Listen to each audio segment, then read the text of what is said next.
to be clear, is the toothbrush actually going to be inside this vacuum? To your knowledge, based on the way it's been sealed? To my knowledge, it should be. Okay, I'm not going to open it, just because there's DNA material. So now, going back to the testing of Ryan Duke, actually they are over here.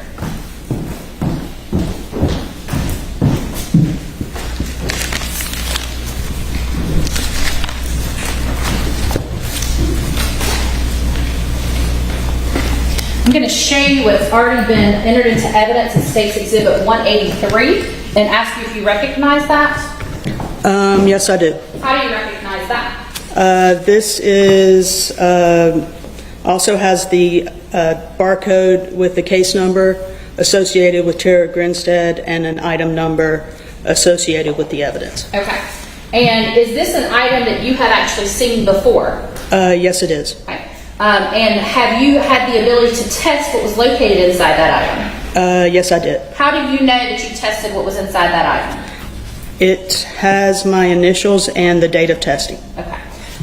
When you received this item from the from the GBI, was it sealed such that if it were open, you would have been able to tell that? Yes. Okay. And then the seal that we see at the bottom, you talk about having your initials. Who put that seal on there? I did. When was this seal added? February 23rd, 2017. Now, is that the item that you used to develop a profile for Ryan Alexander Duke? This particular item was not. That item is not? This is the first buccal swab that was That's the first buccal swab kit. Okay. Was there a second buccal swab kit sent? Yes, there was. Okay. And in that second buccal swab kit, was that also from Ryan Duke? Was it identified as having come from Jason Shadell and having been the swab of Ryan Duke? Yes. Okay. Sorry, that was a poorly worded question. Is that the one in which you used to develop his profile? Yes, it was. And again, the profile that you developed from Ryan Duke, what system or what kit did you use to develop that? Global Filer. And how many locations did that give us? 21 plus 3 for gender. At that time, did you use the same DNA that had originally been developed from the toothbrush back in 2005, or had there been more testing to get a known sample from Tara Grinstead? There was more testing, but it was unsuccessful. Okay. So the original DNA profile from 2005 was used. Okay. Now, is there any problem with taking a DNA profile that was from profiler-cofiler with less locations and comparing it and using that to then compare something that you're using global filer? Does that make sense? There's no issues when these kits are put into service. It is made sure by the developer that the same profiles are obtained at the locations between kits. Okay. So, and how many locations did profiler-cofiler have back in 2005 again? 13. Okay. So essentially it's going to be 13 plus, how many did you say Global Filer gives us? 21. 21. So we're have to do math there. We're looking at 8 extra added locations from what they would have had before? Yes. Okay. Based on your testing of, or your development of a profile from the item that was submitted as a buccal swab of Ryan Duke, did you compare that to the unknown male DNA that you obtained in 2015? Yes. And what was the results of that? I compared it to the profile from the inner piece of the glove. Yes, ma'am. The primary profile from the inner piece of the glove matched Ryan Alexander Duke with a probability of it also matching 1 in 300 quadrillion individuals in the population. Okay. Now, quadrillion. How many zeros is that? 300 quadrillion is 17 zeros. Okay. Do that many people exist on planet Earth? Thankfully, no. Okay. So based on that, did you develop an opinion as to whether or not the glove, the DNA, the unknown male DNA from the inside of the glove itself, was that of Ryan Duke? In my opinion, it would be that of Ryan Duke or an identical sibling if he would have one. Okay. And have you ever been provided any information that he has an identical sibling? I have not. Okay. Now, and to clarify, we've talked about you compared that to the inner profile that you obtained in 2015. However, that inner profile that you obtained in 2015, did that inner profile differ from the outer major male contributor in 2015? They were consistent. Okay. And then what about, were they consistent with also the DNA we had in 2005? Yes, it was. Okay. So then my question to you is, if we had had Ryan Duke's known DNA in 2005 to compare to the unknown male DNA that was discovered in 2005, would they have been able to be compared to see if they were a match? They would have compared, and we could compare, and they would have matched. Okay. So the developments that we've had in science over the years, as it relates to the more locations and the being more sensitive, all of that taken away, did we have Ryan Duke's DNA in 2005? We had his DNA on the glove, yes. Okay.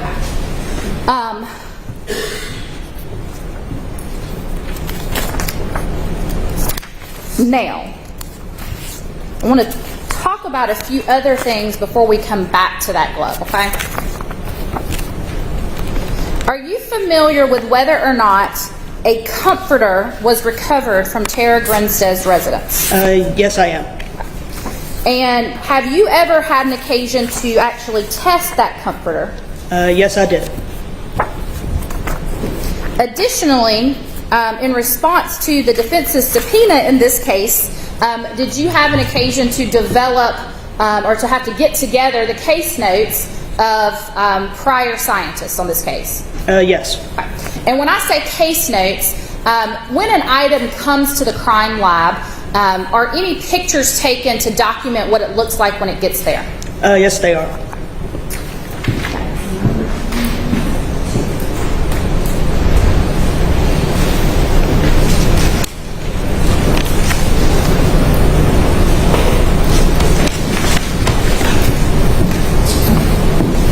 The counsel of the Martin State 283 and 284.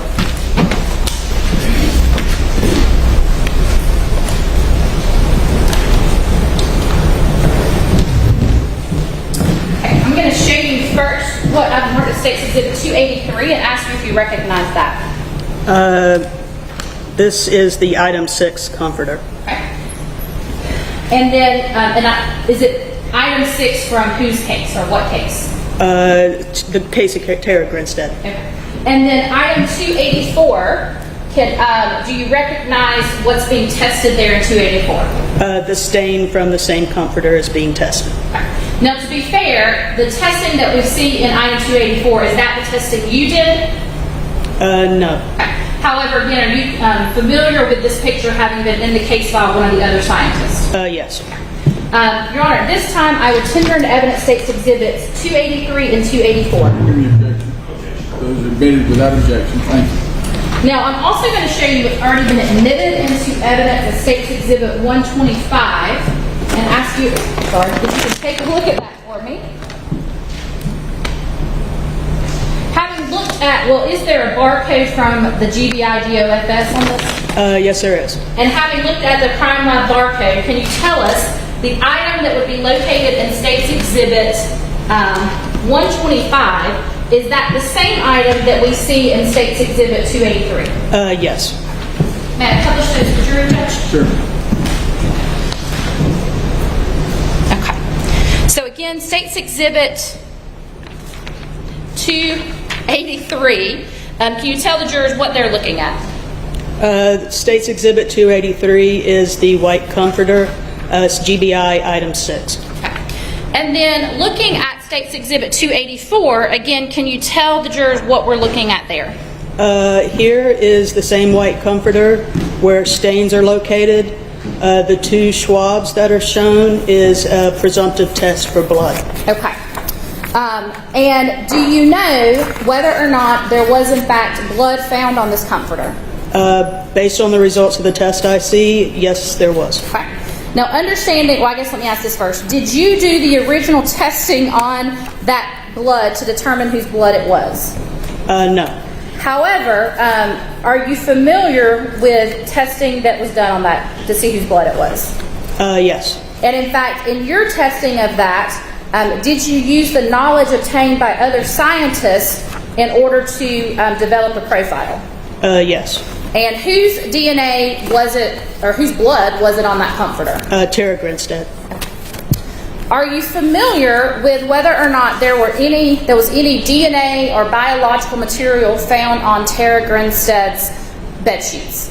There was. Okay. And again, did you specifically do that testing yourself? No, I did not. Okay. However, are you familiar with whether or not, or are you familiar with what kind of DNA profile was found on her bed sheets? I didn't do the serological test. Well, I may have done the serological testing. Yeah, if you need to take a chance to look at that, please. I know you have lots of reports. Yeah, and I may not have it in here either. That's fine.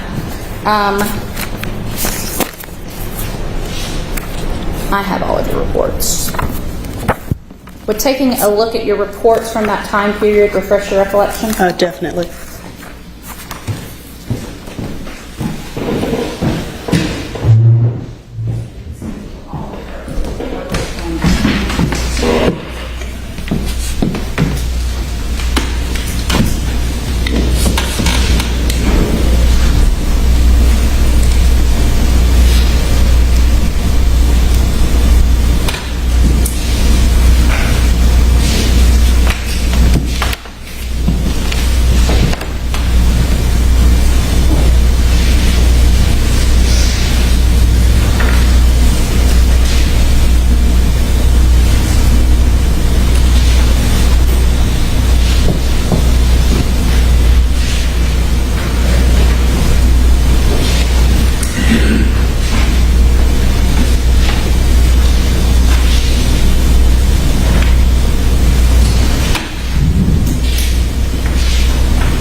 Ms. Hinkle, I'm going to show you what I believe should be all of your reports from 2010 through 15, if I haven't gotten them out of order. And I guess let me ask you, have all of those reports been previously submitted to the Defense Counsel at least one time?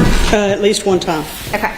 And take a look through that. I don't want you to read from any of your reports, but take a look through that and tell me if that refreshes your recollection on whether or not you actually did any testing on items from the sheets, Tara Grinstead sheets.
I see a blood exam and a DNA exam from the sheets.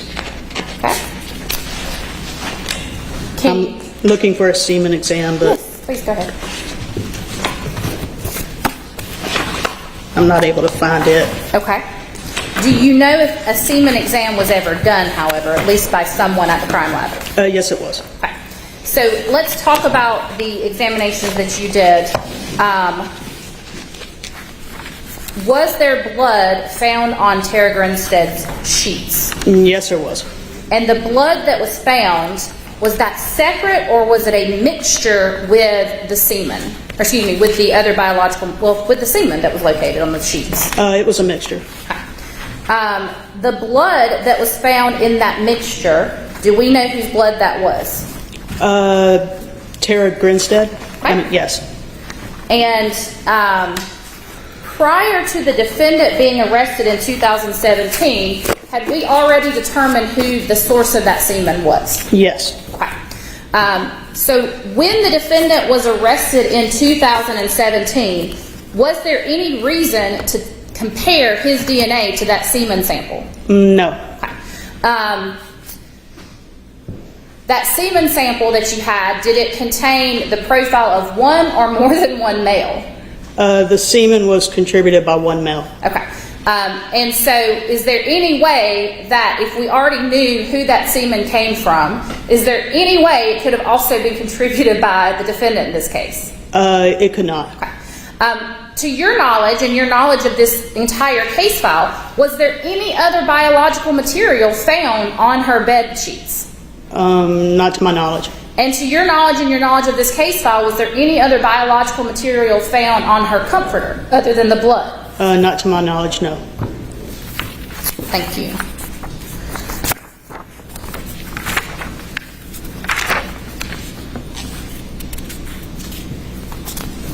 Are you familiar with whether or not a sanitary product was found in was submitted to the GBI as having been found in Tara Grinstead's bathroom?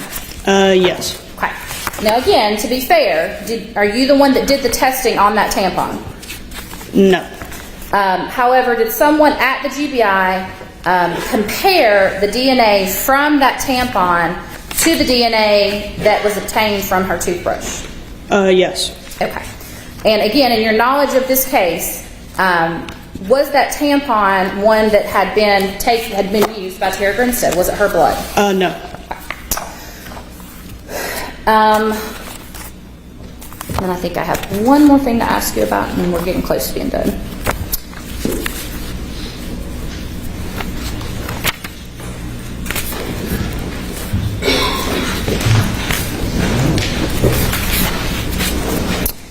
Are you familiar with any swabs that may have been taken, that being DNA swabs that may have been taken from Tara Grinstead's vehicle back in 2005?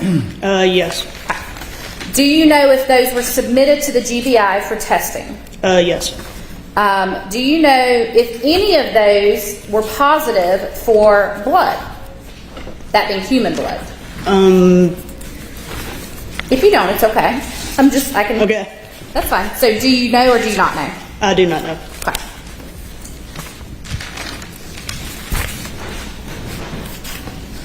And while I'm looking for this, can you tell us, do you know how many different forensic biologists worked on this case over the years? There were, including myself, 4 major individuals did the majority of the testing. Okay. Was Lisa Hobgood one of those persons? Yes.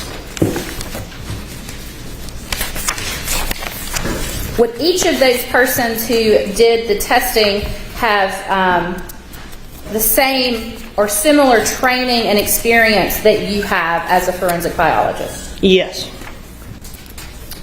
Are you familiar with whether or not, in addition to the toothbrush being used as a known sample of her DNA, was there ever a parentage analysis done? Yes, there was. Okay, can you explain for the jurors what a parentage analysis is? Parentage is simply a paternity test. We get half our DNA from our mother and half from our father.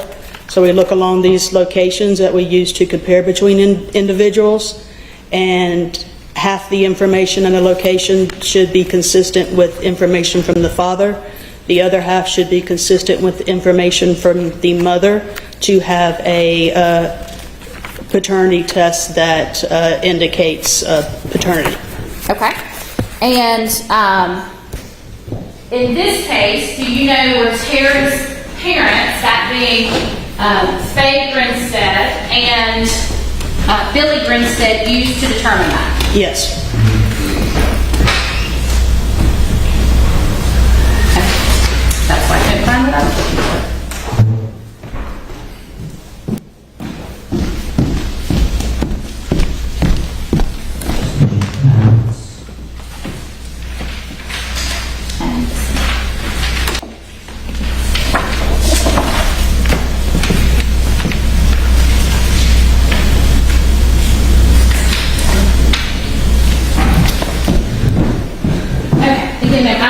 To read from these, and actually before I do that, let me ask you one more question about the parentage study.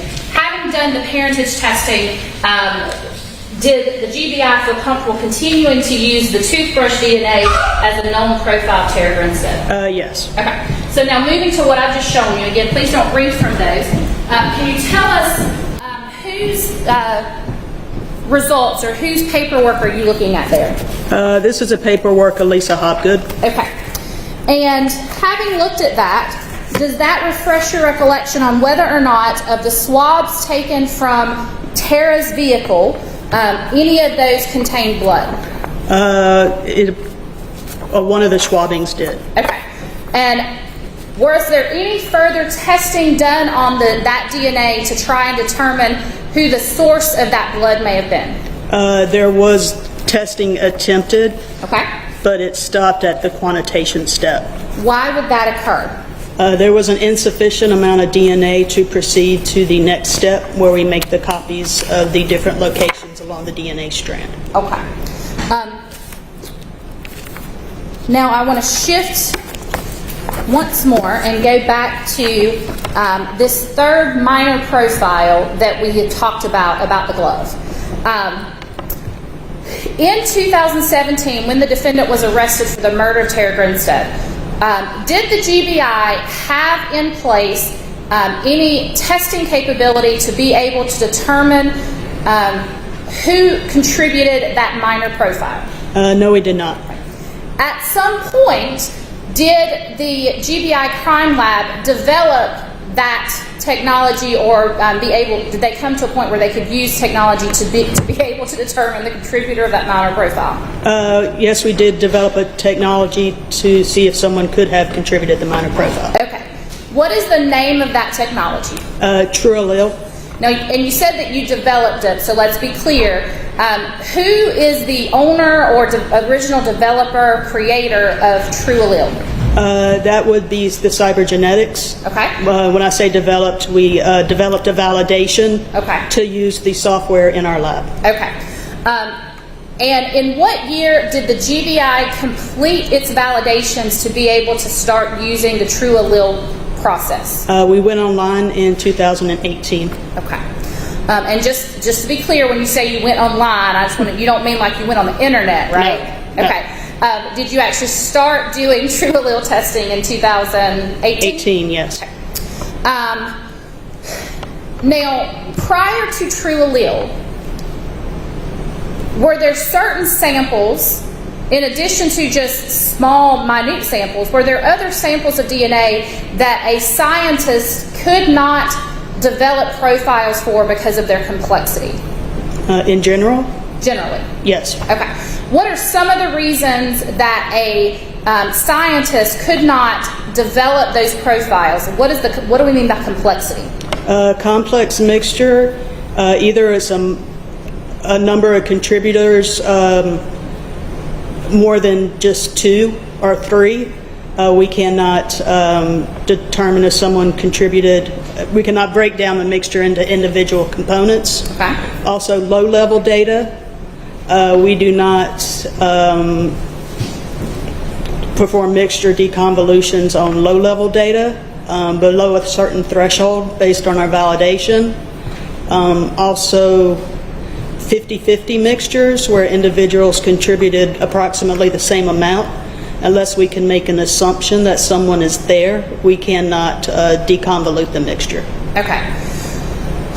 All of that was prior to 2018, is that right? Correct. Did True Allele assist in being able to deconvolute or to decide who those other contributors may be of a complex sample? Yes. Okay. Now, can you, in very simple terms, please explain to the jury what True Allele actually is and does? True Allele is what's called a probabilistic genotyping system. It breaks down complex mixtures into possible genotypes for individual contributors, and then it assigns a probability for each of the possible genotypes. Okay. And then we compare those probabilities, the results from the unknown sample, to the reference sample of an individual, and we have a match or an exclusion is reported in the form of a likelihood ratio. Okay. There's a lot of talk, so, and I know that's a very scientific term, but I want to try to break it down where people like me can understand it. When you use True Allele, do you retest actually as far as reswabbing or recalculating what you have done previously related to the DNA itself? We don't go back to the actual evidence. Okay. We use the data Okay. that comes off a genetic analyzer. Okay. And so the data that gets put into True Allele, is that data that you had before you ever had to use True Allele? Correct. Okay. But is that data generally something you could have interpreted without True Allele? For the inner piece of the glove, yes. We can make a determination on the two major contributors due to there being an imbalance in the amount each individual contributed. Yes, ma'am. From the outer glove, because there were 3 individuals and because the 2 major individuals contributed approximately the same amount of DNA, yes, ma'am. no conclusion can be made. Okay. But prior to 2018, when the crime lab began using True Allele, did we already have Ryan Duke's DNA from that glove? Yes. And did we already know that we had Ryan Duke's DNA from that glove? Yes. Did True Allele ever have to be used to determine if Ryan Duke's DNA was on the glove? No. However, was True Allele used in this case? Yes. Why was True Allele testing done in this case? To determine if we can make a match to the minor contributor on the outside of the glove. Okay. But for that third minor DNA, would you have ever had to do True Allele on this case? No. Okay. After 2018, when the GBI began using True Allele, are you trained to use True Allele? I should ask that first. Yes. Is every biologist at the GBI trained to use True Allele? No. How many biologists at the GBI crime lab are trained to actually do the True Allele testing? There are 3 of us who do it full-time as part of our duties. There are a few additional technical leaders and management that are trained. Okay. It's about a half dozen. Okay. At some point in 2018, was a request made that this third minor profile, there would be an attempt to identify it using True Allele? Correct. Okay. Now, we've talked earlier about what you call developing a profile of an unknown person. Does True Allele let you do that? It just helps you develop a profile of someone we don't know? No. Okay. In using True Allele, do you have to have people to compare it to already? Yes. Okay. In this case, were you given specific names of people that were requested to be tested and compared to that third minor profile? Yes. And do you know how many different people you tested against that third unknown profile? exactly. It's okay. Was it more than one? It was more than one. Okay. So let's start with the very first person that you tested against that profile. Who was the first person that you tested using True Allele against that third unknown profile?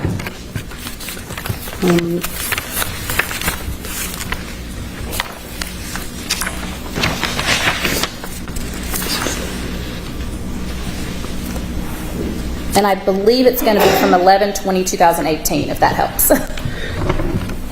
Thank you. That would be Bo Dukes. Okay. Now, in comparing these profiles, though, do you also have to, let me ask this differently. Do you have to take into account the two major profiles as well? The results are also issued for the two major profiles. Okay.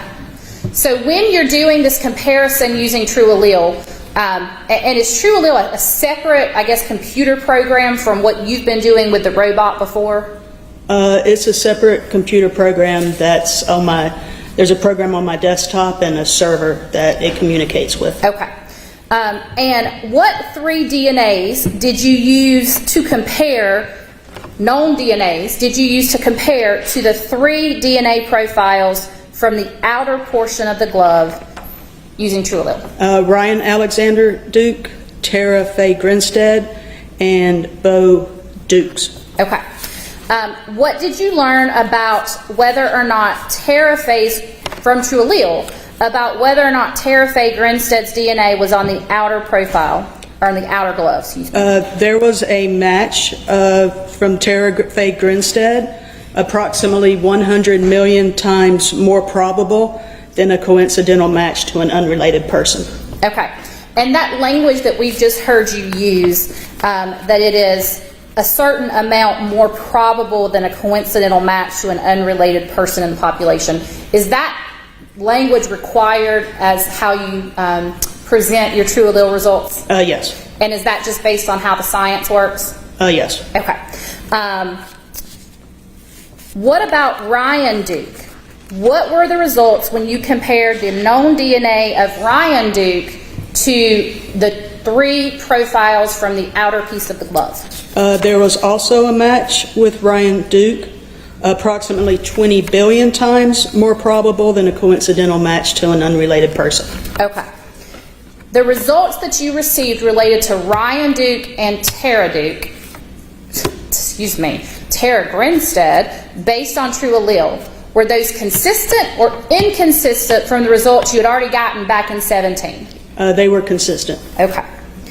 Now, let's talk about this minor profile, which was the point of True Allele. As it related to Bo Dukes, the minor profile, or any of the profiles really, but what was the result of that? The results for Bo Dukes was inconclusive. Okay.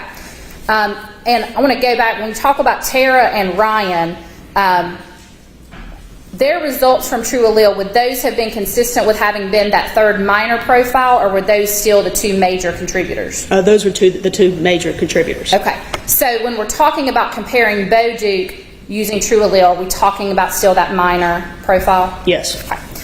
You said the word inconclusive. What does inconclusive mean to you? Inconclusive for this test, there is a range based on our validation of the True Allele system where we can have false matches or false exclusions. Yes, ma'am. And in this range, we report the results as inconclusive. Okay. And for people who are familiar, or science people, is there always that, when you're doing science, is there a margin of error for almost every test that you have to give yourself? Yes. Okay. And is that essentially what we're talking about, is that margin of error? Yes. Okay. So, inconclusive. Does that mean that you were able to exclude Bo Dukes as the contributor of that third minor profile? No. Does it mean you were able to say it is not him that contributed the minor profile? That's the same as exclusion. Okay, I said exclusion. I meant sorry. I couldn't remember which word I said. So let's talk about inclusion. Does that mean it was an inclusion of Bo's DNA? No, it was inconclusive. It was inconclusive. Okay. So can you really tell the jurors one way or the other if this minor profile was Bo Duke's? No. Okay. So does that mean it's a possibility it is his? Possibility it is, possibility it isn't. Okay. Moving to the testing that you did on 12/13/2016. On 12/13/2018, I apologize. I'm all confused this morning, apparently.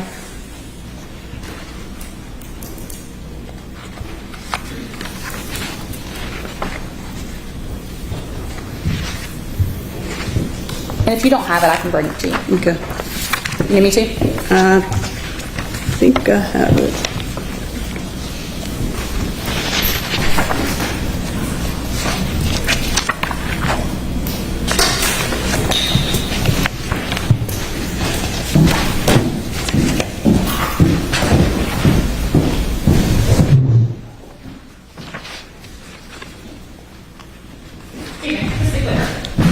I know, you've got a lot of them up here. Yes. 12/13/2018. Is this another time that you were asked to compare someone to that minor profile using True Allele? Yes. And who was that person that you were asked to compare to the minor profile of True Allele? Benjamin McMahon. Okay. And can you spell that last name for us, please? McMahon. Okay. The testing that you did of Benjamin McMahon, is that, it's okay, is that, what were the results of that when you compared it to that third minor profile from True Allele? At that time, it was also inconclusive. Okay. Now you said at that time. Is there a later date in which you do some further testing related to Ben McMahon? Yes. Okay. And let me ask you this. The swab that you received of Ben McMahon, would that swab have been something that was done in the 2017 to 2018 or 19 time frame, or would it have been an old swab? It was an older swab, so we used the data. No, it could have been retested. It could have been retested, is that what you said? Yes. Okay. But the swab itself, would that have been an older swab? Yes. Okay. Do you have the test dated 1/24/2019, or the results from 1/24/2019?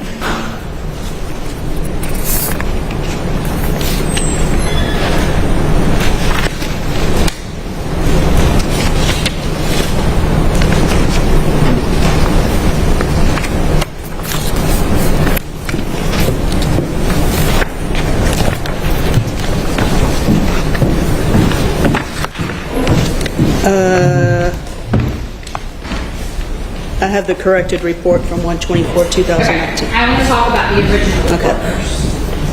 Let's talk about the report from 1/24/2019. The report on 1/24/2019, again, is that a True Allele report in which you were asked to compare other persons to the unknown minor profile from the outer glove? Yes. Who were the persons you were asked to compare using True Allele to that third unknown minor profile? That would be Zane Dill, Hank McMahon, and Bill Bars. Okay. Now, you've just mentioned what you refer to as an amended report. So let's talk about that, and then we'll go back and talk about your results. Earlier this year, actually I guess just last month, did you or someone else who is familiar with True Allele discover that you needed to issue an amended report? Yes, it was discovered while we were preparing the reports for the subpoena. Okay. Now, what had to be amended in April of this year from the report that you initially issued in January of 2019? That would be the chance of false exclusion value for Hank McMahon, Bill Bars, and Stephen Duke. Okay. Why did that need to be amended? Because we accidentally reported the false exclusion value for the global Fowler kit instead of the identifier kit. We also should have not been a false exclusion value reported for Zane Dill. Okay. Again, it's a lot of science going on. So let me ask you, first of all, from the original report, when you compared Hank McMahon to that third unknown male DNA, what were your original results? Originally, Hank McMahon was excluded, and there was a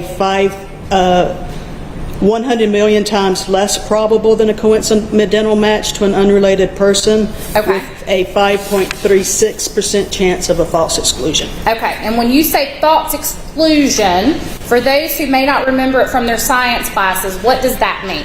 It means when we exclude someone and they are actually present in the mixture. Okay, so in this case, just to start with, and I know that you're not going to like the way I ask this question because it's not scientific, but based on your results, would it be,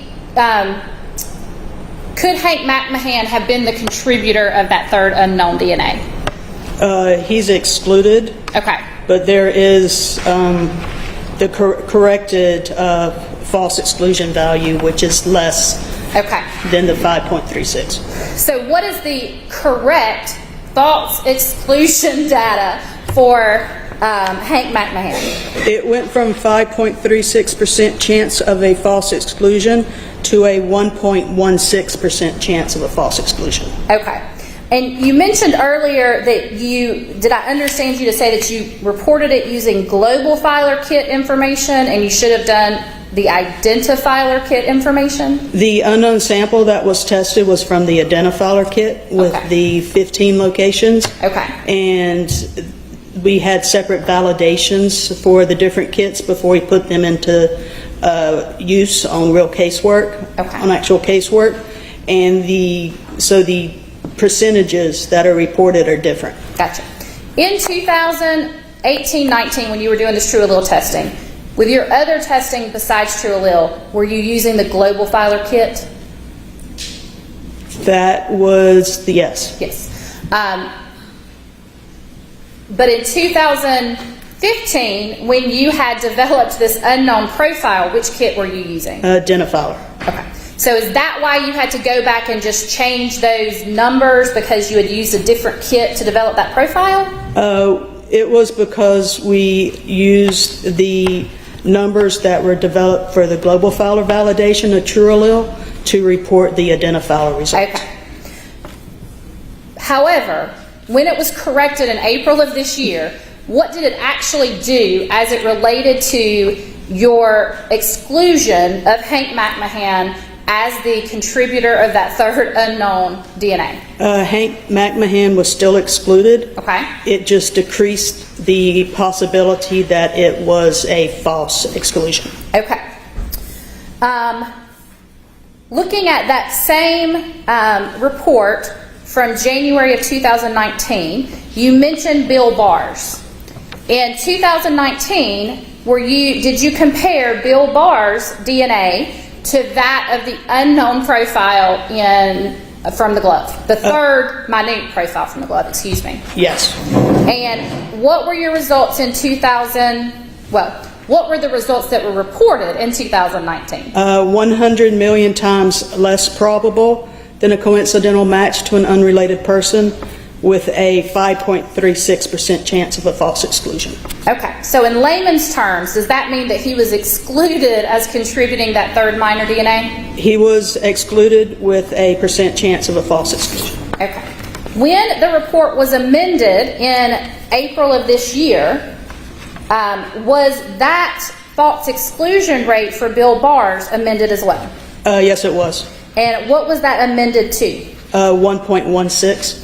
So again, did that mean that there was a less likely chance that he had been falsely excluded? Correct. Stephen Duke, in January of 2019, did you Were you asked to test Stephen Duke's known DNA against that of this third minute DNA? Yes. And what were the results that were reported in 2019? 9 million times less probable than a coincidental match, with the 5.36% chance of a false exclusion. Okay. When it was amended, did it change the false exclusion rate for Stephen Duke? Yes, it did. And what did it change it to? Down to 1.16. Okay. So again, as it relates to Hank McMahon, Bill Bars, and Stephen Duke, have all three of those been excluded as the source of that DNA? Correct. Yes. And then Zane Deal, you mentioned him. Back in 2019, what were the results that were reported as it related to Zane Deal being the contributor of that unknown third profile? That's 100 trillion times less probable than a coincidental match. Okay. And was there a false exclusion rate given in 2019? The 5.36%. Okay. When you amended the report in April of 2022, what did that do to his false exclusion rate? The false exclusion rate should not have been on the report, so there is no chance of a false exclusion based on our validation. Okay, so again, Zane Deal, has he been excluded as the source of that unknown DNA, yes. the third minor profile? In January 2019, did you test any other persons on that report? Just those 4. Okay. Moving on to February 18th of 2019. How y'all doing? It's been going about an hour and a half. Anybody need a break? We've got some yeses. Do we? I can't see everybody. There were a couple of yeses, yes, Need a sir. break? All right, let's take about a 10-minute recess, ladies and gentlemen. How much did we go? Okay.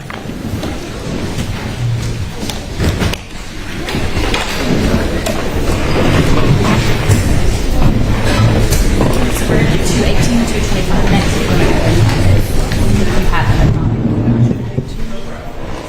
I had the corrector. So you don't have your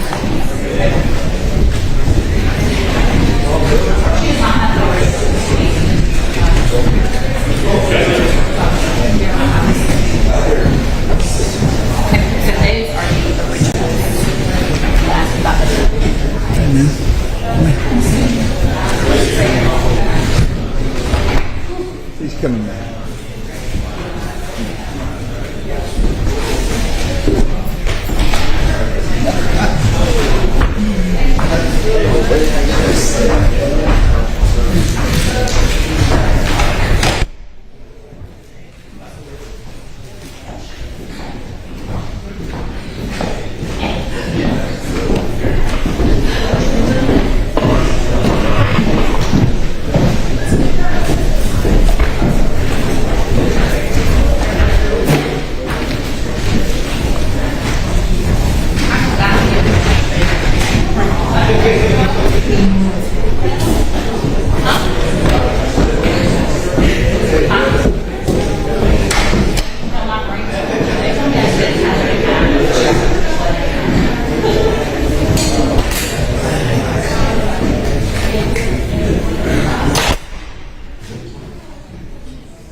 What can I say?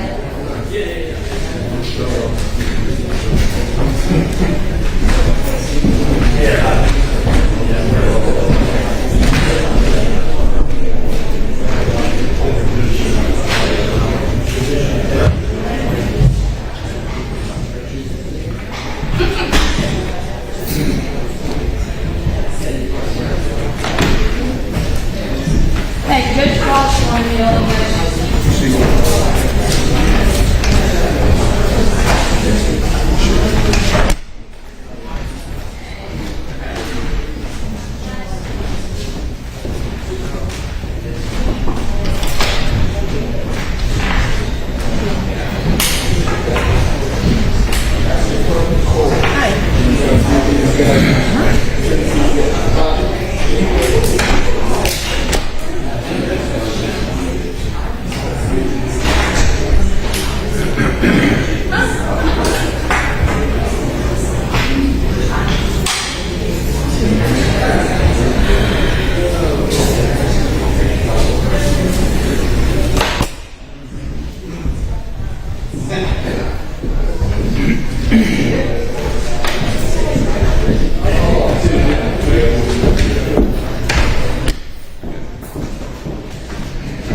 Mr. Spark, do you think we're in a situation we may exceed the lunch hour today in the presentation of evidence? I mean, if we do, we do. It's possible, Judge. I know Okay. that none of the other witnesses I don't think will take quite this long.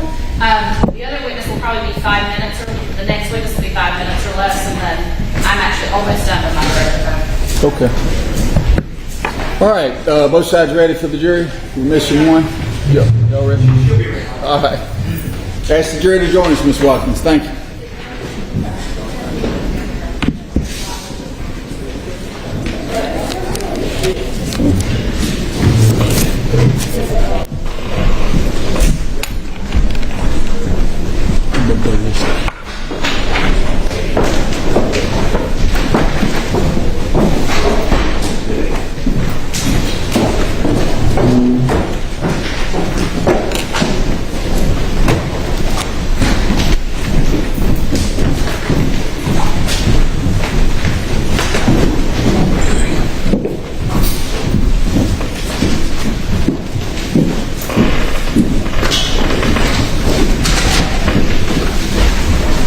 All right, Ms. Hart, you can continue.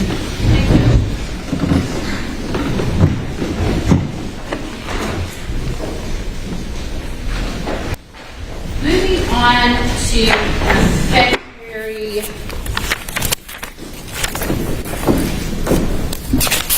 I believe it was February 18th? Yes, February 18th, 2019.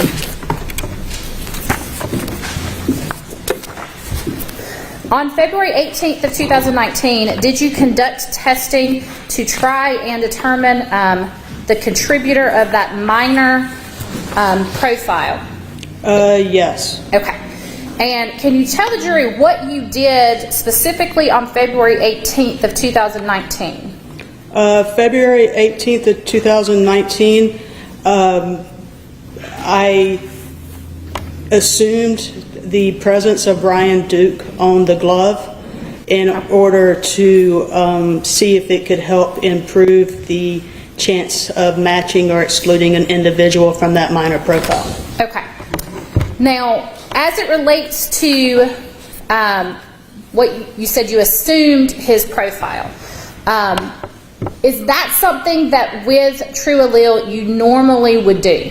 We can do it on items, we often do it on items such as from sexual assault kits or from someone's clothing.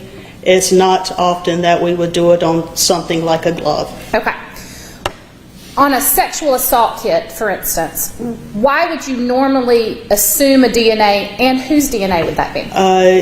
Because if a vaginal swab would be taken from the victim, we could assume her DNA is present. Okay.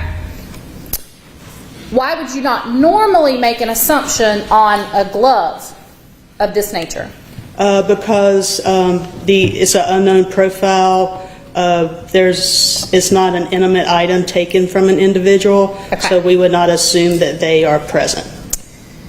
Why were you allowed, for the true allele process only, to assume Ryan Duke's DNA in this case? I was given permission by the technical leader of our section to assume his presence based on the previous results from the inside of the glove. Okay. If you had not already had Ryan Duke's DNA back in 2017 from the inside of the glove, would that assumption have been allowed? No. What did, in making that assumption with the True Allele program, how does that change your ability to find this third minute DNA? It tells the program that the genetic information is contributed by an individual, and it reduces the complexity of the mixture. Okay. On February 18, 2019, when you ran this True Allele, assuming Ryan Duke's DNA, who did you compare that third unknown DNA to? Benjamin McMahon. Okay. Was there anyone else? No.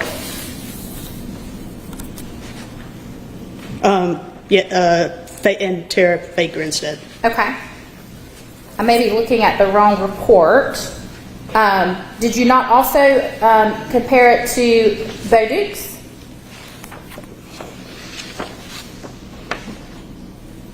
Yes, I'm sorry. I'm sorry. No, I was going to say, I'm looking at it's like one little line, so I just wanted to make sure I wasn't looking at the wrong page. Yes, I did. Okay, so on February 18th, 2019, again, Benjamin McMahon, Bo Dukes, prior to that date, what have been the results of the testing, comparing them to this third minute DNA? Prior to that date, Benjamin McMahon and Bo Dukes were both inconclusive. Okay. After the testing that you did that day, or the analysis is probably a better word that you did that day, what were their results after that? Benjamin McMahon was excluded. The 5.36% chance of a false exclusion. Okay. It was 90 million times less probable than a coincidental match. Bo Dukes was still, his results were still inconclusive. Okay.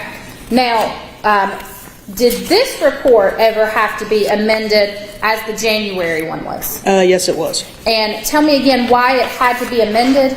The 5.36% chance of a false exclusion was changed to 1.16. So, as we've seen in the other ones, did it lower the chance that Benjamin McMahon was, when you did the amended report this year, did it lower the chances of false exclusion? Yes. Okay.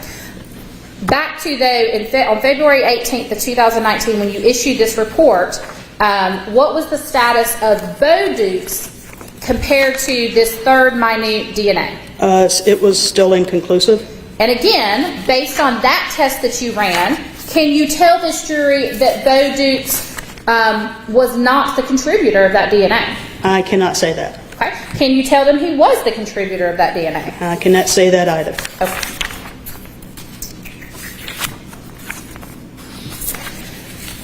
And then later in February of that year, I think it may have been the 24th, did you do additional testing? Yes. Am I right? Is it the 24th? 25th. 25th, sorry. Gave you my copy, so I didn't have my, I'm guessing on dates here. What was done on the 25th? There was a comparison, again, of that minor profile to an individual named Joe Portier. Okay. Actually, that's correct, yes. Is that the only person to whom you compared that third minute profile on the 25th of February? Yes. And what were the results of comparing Mr. Portier's DNA to that third minor profile? He was excluded 100 trillion times less probable than a coincidental match to an unrelated person, and again, that 5.36% chance of a false exclusion. Did that have to be amended earlier this year as well? Yes. And what was that amended to? That was amended to there should have been no chance of a false exclusion. Okay. So, as we sit here today, of the people you've tested against that third minute profile, what can you tell us about Hank McMahon, whether he was the contributor of that third minute profile? He was not. What can you tell us about Benjamin McMahon, whether he was the contributor of that third unknown minute DNA? He was also excluded. What about, we just talked about Joe Portier. What about him? What can you tell us as it relates to that third unknown minute DNA? Also excluded. As it relates to Zane Deal, what can you tell us about him as it relates to that third unknown minute DNA? Also excluded. And then, I think this was the last one, Stephen Duke. What can you tell us about Stephen Duke's DNA as it relates to that third unknown minute DNA? Also excluded. Okay. Bo Dukes. What can you tell us about Bo Dukes based on a comparison of his known DNA to the third minute DNA from the outside of the glove? Inconclusive. All of this testing that you did with True Allele, did that change anything about the results that you got in 2019 when you matched that unknown male DNA on the glove to Ryan Duke? No. And as we sit here today, what can you tell this jury about the source of that unknown male DNA that was originally discovered on this glove in 2005? It was contributed by Ryan Duke, or an identical sibling, if he should have one. Okay. Now, in this case, as we can see, you've done a lot of testing, but let me ask you this. In your career with the GBI, have you ever known members of the defense team or someone representing a defendant to request that testing be done on items? Yes. Okay. And is there a protocol that allows the defense team or someone on behalf of the defendant to test items at the crime lab? To physically come into the crime lab and test the items, I'm not aware that that has happened. Yes, ma'am. Typically, there is a request. It can come by court order. The evidence is typically outsourced to a private lab.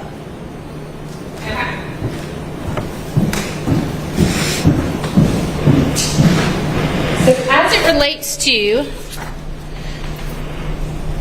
item 1G, which we see in State's Exhibit 217, as of today's date, has any request been made to you that this piece of the glove be allowed to be tested by the defense team or their experts? Not to my knowledge.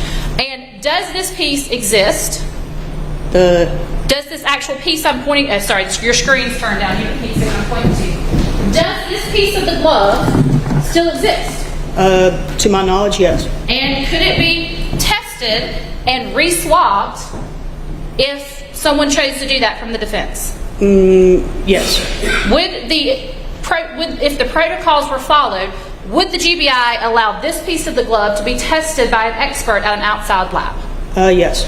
The results that were generated from your swabs of this DNA, that being the actual, I think, are they called electropharograms or what? Yes. Okay. So the results that you got when you put this unknown DNA or this swab DNA into that robot we've talked about, those results, if someone is trained in the field of forensic biology, could they take your results from swabbing this glove and interpret them? They can take the data, yes, that was generated during my testing, and also analyze it. Okay. What about the True Allele testing that you did? If someone wanted to test that, could they take your data, if they're trained, and train your true allele and determine their own results of that? Yes. Okay. So while no request has been made to actually physically test this glove, has every bit of your data been turned over to the defense team? To my knowledge, yes. Okay. No further question.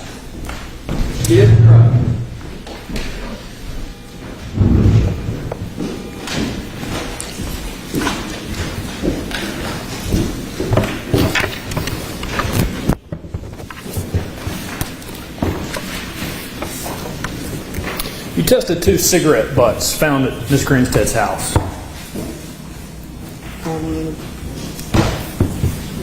Do you know the date of the reports? Would seeing a copy of the reports refresh your Yes. recollection?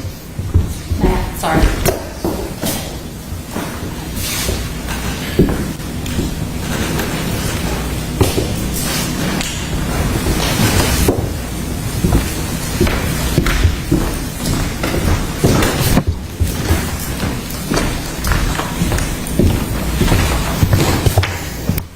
It was 2010. That's why I don't remember.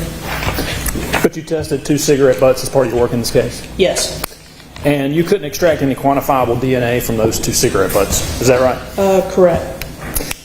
Now, with regard to your testing of the glove in this case, the technical leader in your lab, she identified errors in your original reports, correct? Yes, she was the one who identified those errors. And she just found those errors last month. Yes. But your testing had been done several years ago. Yes. And she only found those errors because she reviewed the reports again in response to a subpoena that I issued. Yes. But your reports, at the time that they were released originally, they've been peer-reviewed by somebody else in your lab trained in DNA testing. Yes. But the errors were still missed, despite that peer review process. Yes, we're human. You only tested a strip of the glove in this case. Correct. And you never tested the palm area? That was reserved for latent prints. So you never tested it? I tested what was the product after latent prints had performed their testing on the glove, but there was not enough DNA to obtain a profile. What about the fingertips? Did you ever test the fingers of the glove? Yes, I tested everything that latent prints provided that they had tested. Did you extract any DNA profiles from the fingers? Was not able to obtain a profile.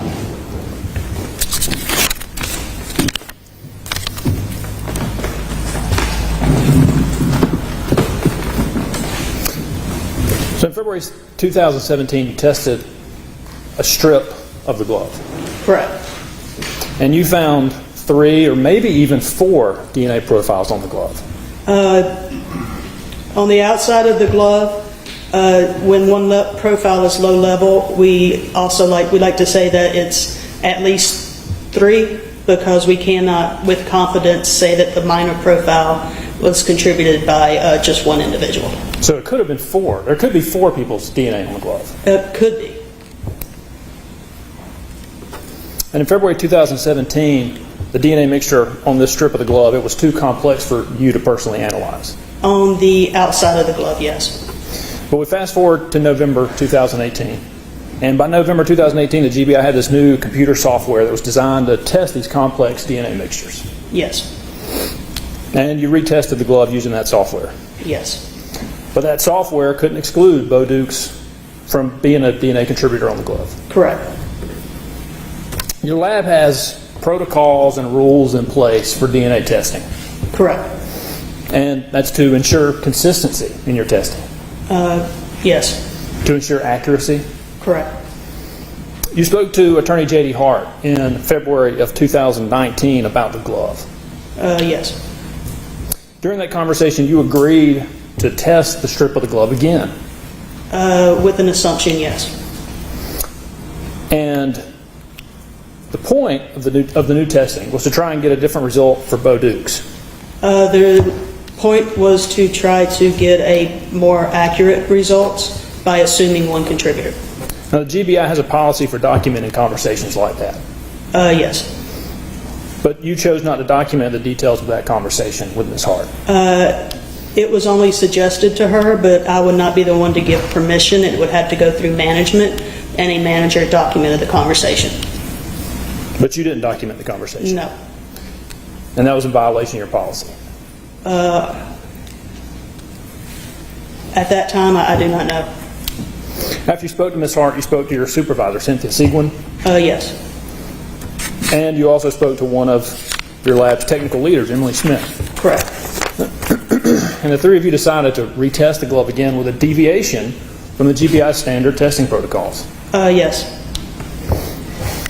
And this is the same deviation that you discussed with Ms. Hart in February 2019? It was, the deviation was to request that I could assume one of the contributors, yes. And the purpose of the deviation, again, was to try and get a different result for Bo Dukes? To try to get a more accurate result by assuming one of the contributors. And that's because having Bo Dukes on the glove, it doesn't really fit their theory of the case. Objection, Judge. What's your theory? Doesn't know our theory of the case that would call for speculation. You like to be heard? I think she's familiar enough with the case to understand what the general theory is. I'll allow it if you can answer the question. I will rule that in. Can you repeat the question? The reason the retesting was done to try and get a different result for Bo Dukes, or to get his DNA off the glove, it was because having his DNA on the glove doesn't fit their theory of the case. I don't know why. I was the one who made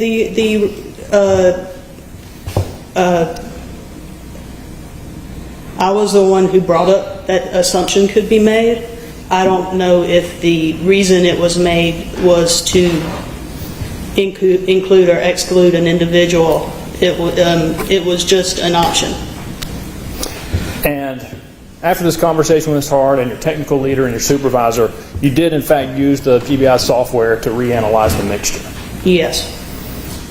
And this retesting, again, it deviated from your standard protocol. Our standard protocols allow for a deviation request from a technical leader. So with the deviation request, I was following GBI policy. But this was the testing that you actually performed. It made an assumption that was a deviation from what you would normally do in the testing. Yes. But even using this deviation in your normal testing protocols, you still couldn't exclude Bo Dukes from the glove. Correct. And so as we sit here today, even despite all these advances that we have in the DNA testing, technology, and all your training, you still can't say that the third profile on the glove doesn't belong to Bo Dukes. I cannot say it doesn't belong to him or does belong to him. But somebody's DNA is on the glove besides Ms. Grinstead and Mr. Ryan Duke. Yes. And his DNA could have gotten on the glove when he dropped it in Ms. Grinstead's front yard. Judge, I'm going to object to facts, not evidence. There's no indication that the person who contributed that third unknown DNA is a he. She actually testified she doesn't know. Would you like to be heard on that? I'll withdraw the question. I'll ask you to rephrase it. That's just saying that objection. Thank you.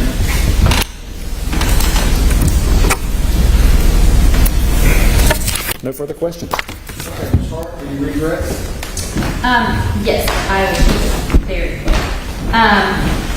The results this year, as in, let me change that. The amended reports that were issued this year that were changed, did those change any inclusion to an exclusion? No. Did they change any exclusion to an inclusion? No. What did they do as it related to people who had already been excluded as the source of that third unknown DNA? It changed an inconclusive to an exclusion, and it changed the probability of a false exclusion for some of the individuals. Okay. As defense counsel has referenced it as a deviation, we've already talked about these assumptions that you made. Again, whose idea was it to try and to try and go further with the testing based on using these assumptions? It was mine. To your knowledge, would I even know how to reference that to you before we talked that day? No. Okay. Did you have to explain it to me pretty well for me to even get it? Yes. Okay. And defense counsel wanted to ask you about some of our theory of the case. Have you and I ever discussed whether or not if Ryan Duke was driving someone's vehicle, his DNA could have come from their steering wheel? that unknown DNA could have come from the steering wheel of the vehicle he was driving? You and I directly, it may have been suggested during the first trial. Okay. And did you testify, when you say the first trial, did you testify at Bo Duke's trial up in Wilcox County? Yes, I did. And in fact, is that a question that either I or Mr. Rigby asked you as to whether or not if Ryan Duke was driving Bo Duke's truck to the scene, when he put on those gloves, could it have left Bo Duke's DNA behind? Objection. I'm going to object to the question. This is the same type of speculation based on facts not in the record that was objected to for my question about the dropping. My objection about the dropping related to the fact that he used the word he. I am going on their questions about it being Bo Duke's that have already been asked previously as it related to dropping in the... Any further arguments? Okay. All right. That's overruled. Thank you. Answer that question, ma'am. Please restate your question. Do you recall being asked a question as to whether or not if Ryan Duke had been driving Bo Duke's vehicle to the site where he murdered Tara Grinstead, could Bo Duke's DNA have come off of Ryan Duke's hands when he put the gloves on? Could there be transfer DNA? From From Ryan? the steering wheel to Ryan's hands, first of all, would that be possible? Yes. And then from Ryan's hand to the glove, would that be possible? Yes. But again, sitting here, what do we know about that third minor DNA? That we don't know anything except it's human DNA. Okay. And can you tell this jury whether or not it is Bo Duke's DNA? No. Does any of that change whether or not in 2017 you matched Ryan Duke's DNA to the 90% of the DNA that is on the inside of the glove? It does not change that. Thank you. You follow up, Mr. Gill? Just one year.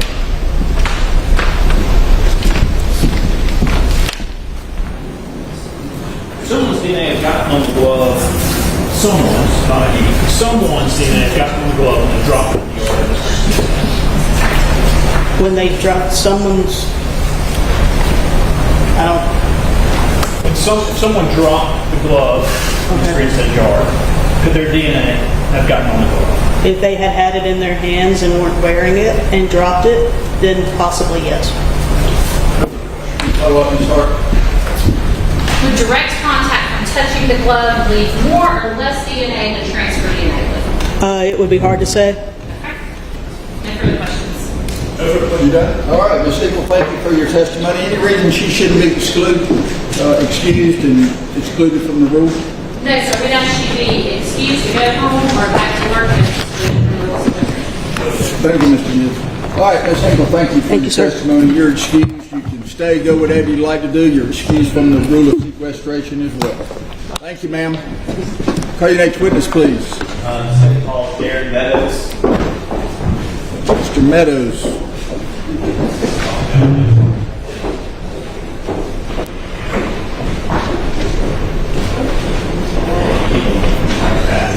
Yeah, I wasn't sure about that. Yeah.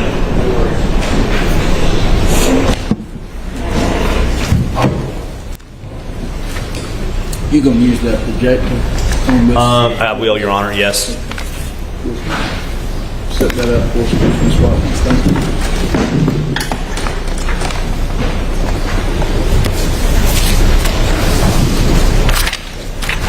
Good morning.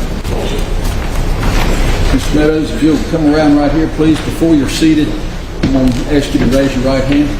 You swear or affirm the evidence you're going to give before this jury is going to be the truth, whole truth, and nothing but the truth, so help you God. I do. Thank you. Please be seated and give your attention there to Mr. Reed.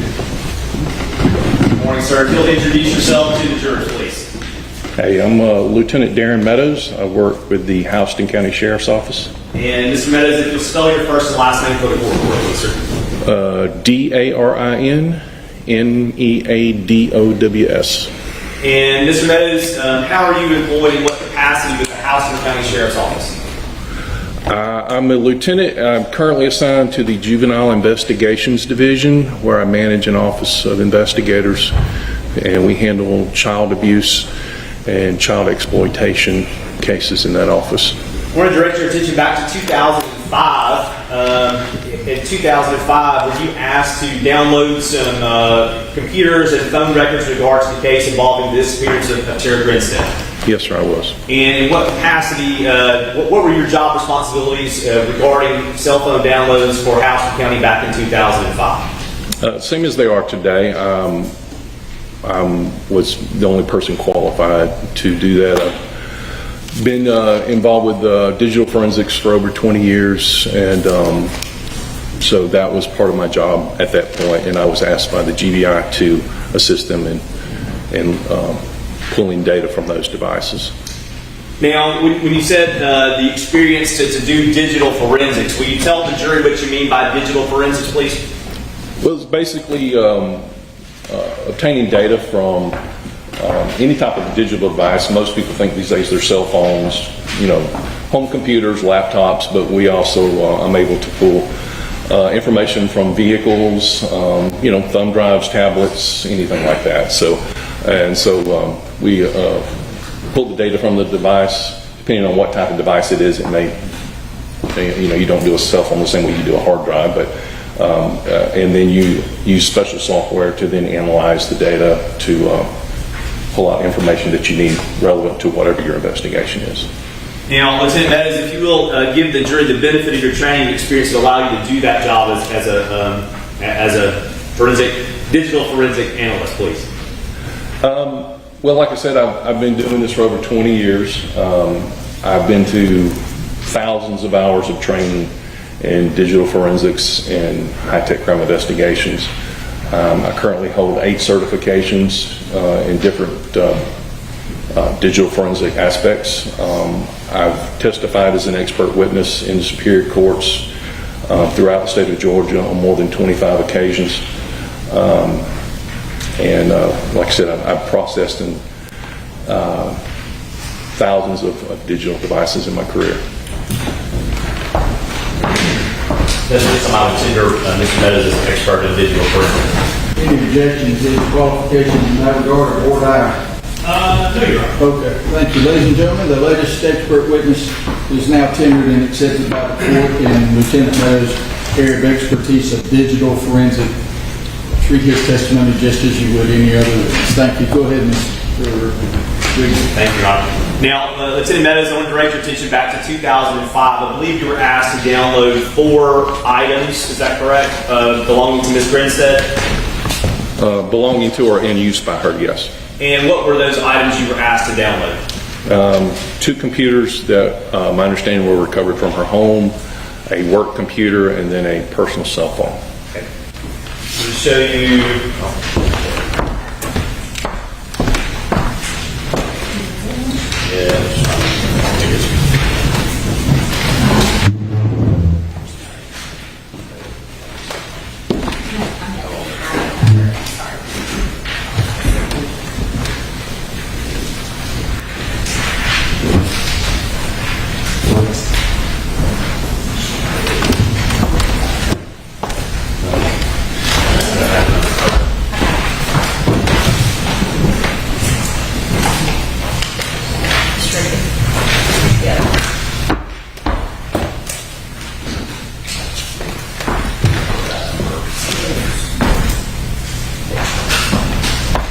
Show you what's been marked as State's Exhibit 146 and ask if you'll look at that, please, sir.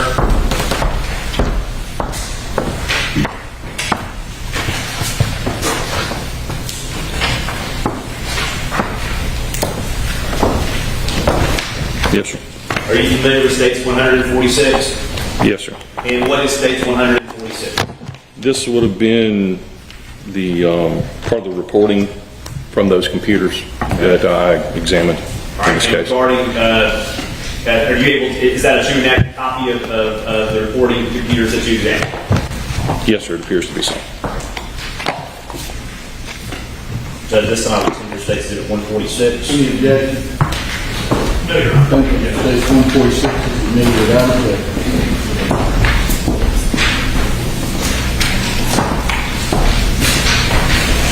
No, take time.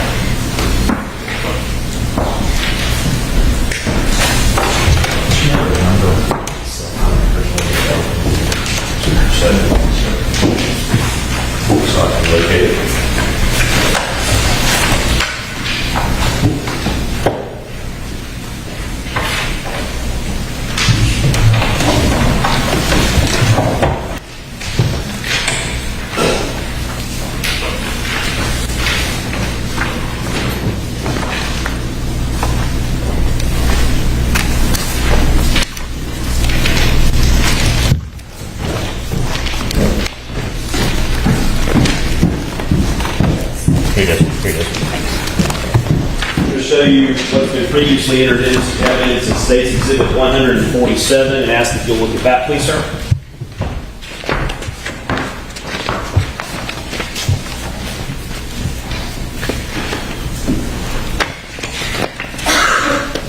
Yes, sir. Are you familiar with State's Exhibit 147? Yes, sir. It appears to be a report from Ms. Grinstead's cell phone that was turned over to the GBI. Is that a true and accurate copy of the digital forensic download that you did for Ms. Grinstead's cell phone? It is. Thank you.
Exhibit 145 and ask if you'll look at that, please, sir.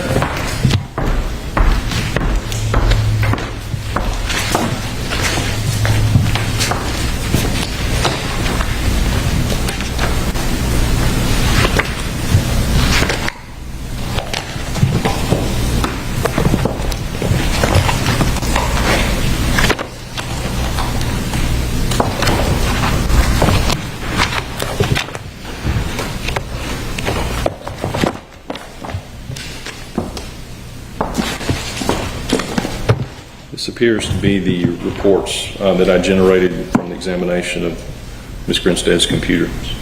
And with regard to that, is that a true and accurate copy of the download you did as part of your duties as a digital forensic analyst? Is that right? Yes. All right. Judge, at this time I would tender State 145. All right, thank you. That's the deal with that.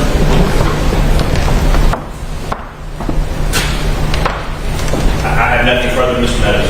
All right, any questions from the defense, Mr. Meadows? All right, thank you for your testimony, Lieutenant. You're welcome. Actually, Your Honor, Hang on just a second. Almost.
With regard to those items that you downloaded, being the cell phone and the computers related to Ms. Grinstead, were you asked to do any searches regarding her personal items, regarding any communications or for the names of Ryan and Bo Dukes?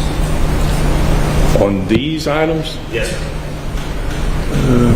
So don't, Oh, am I supposed to be reading this? I'm sorry. No, just answer the question at this point. Do you recall if you were asked to review? These items, no, I do not recall being asked to do that. If we show you an email about that, would that refresh your recollection? Help refresh your recollection?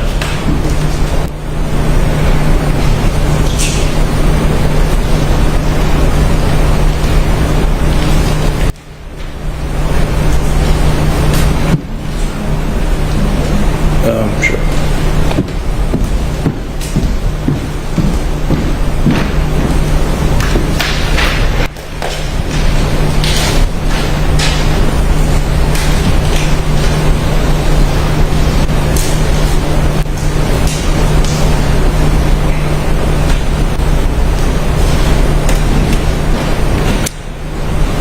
Okay, so apparently I was requested to go back and look for anything related to those two individuals and found nothing. And that's those two individuals being Ryan and Bo Dukes. Is that Correct. right? Ryan Duke and Bo Dukes. Is that right? Correct. Thank you. Nothing further.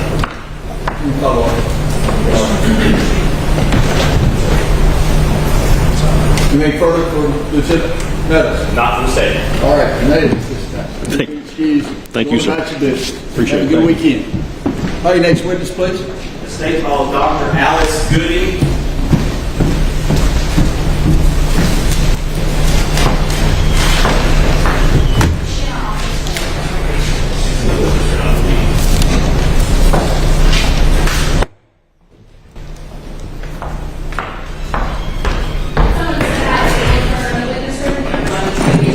okay, thank you.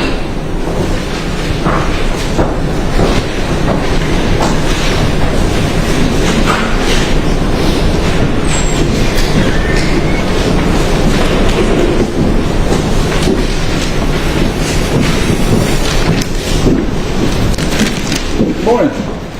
Just step right down here, please, ma'am. Before you're seated, if you'll please give your attention to Mr. Rigby there. He'll administer the oath and direct your testimony. Your Honor, did you swear in? No, I'm on. I will. Do you solemnly swear for the testimony about the report in this case to be the truth, the whole truth, and nothing but the truth, so help you God? I do. You have a seat. Some order. Sure. All right, she'll help you.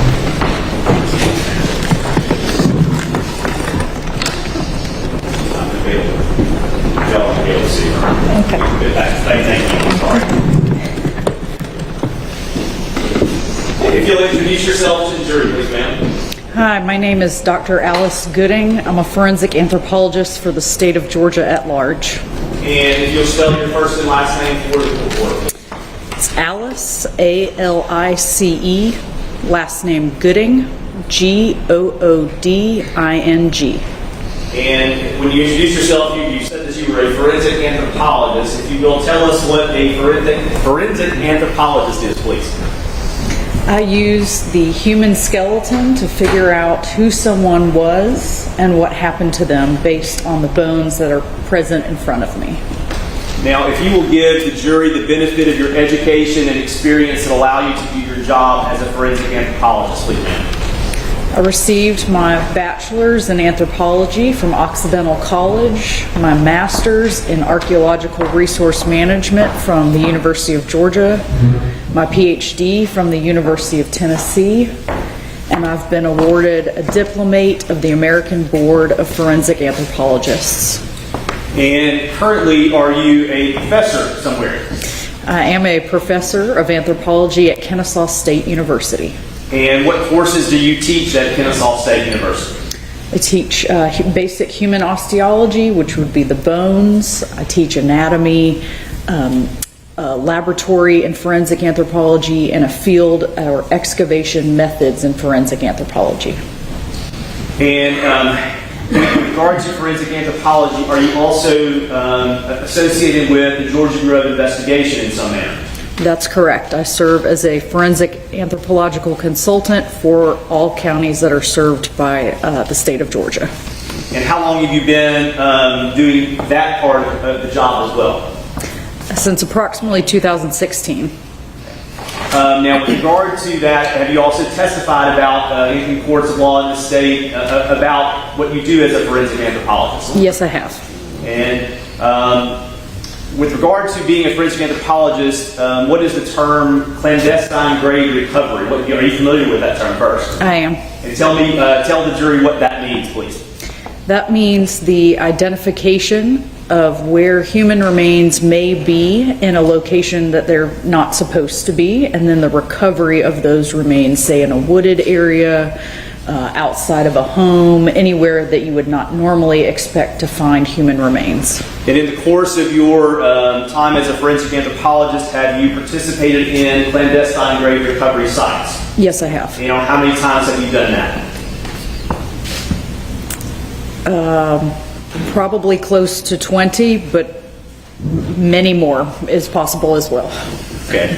Judge, at this time we would consider Dr. Alice Gooding as an expert in forensic anthropology.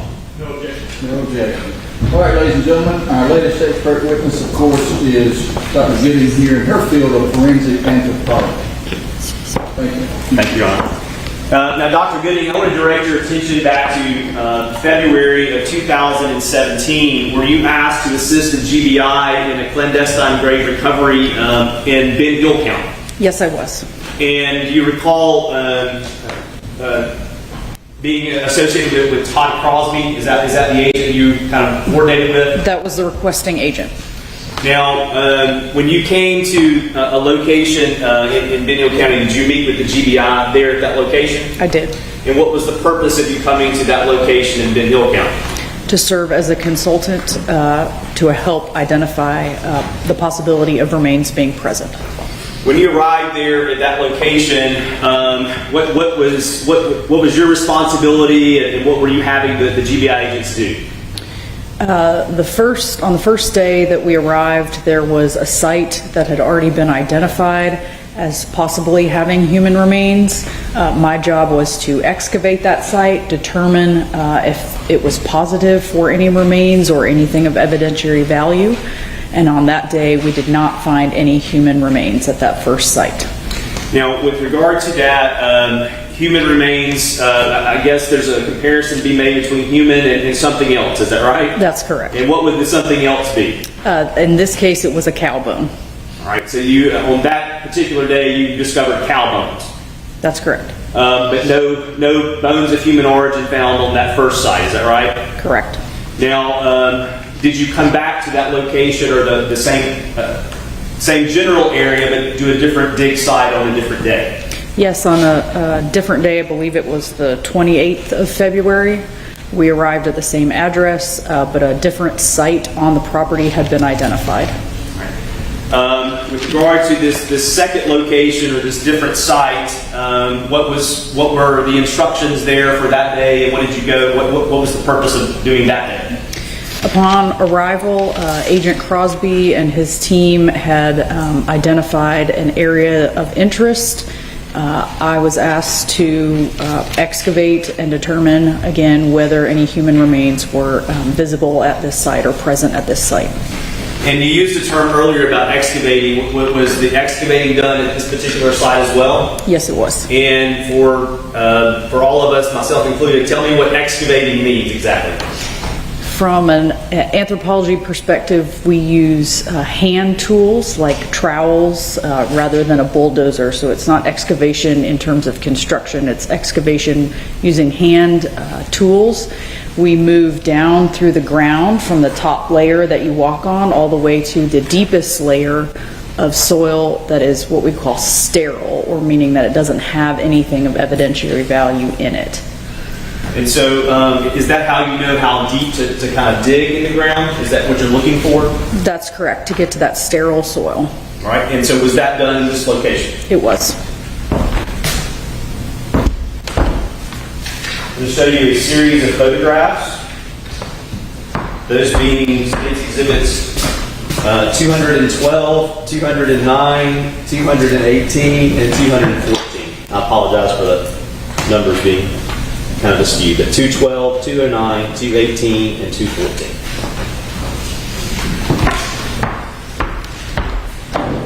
I'll ask you to look at each of those exhibits.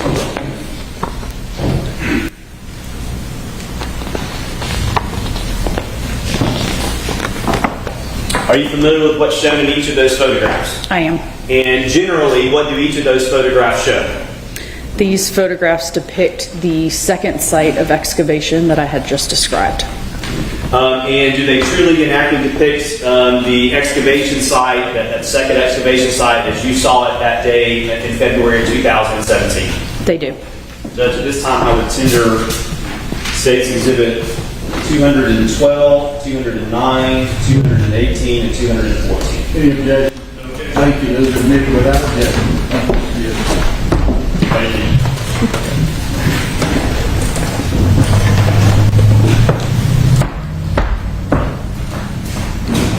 Dr. Gooding, I'm going to show you if you're able to see that on the screen before you, what State's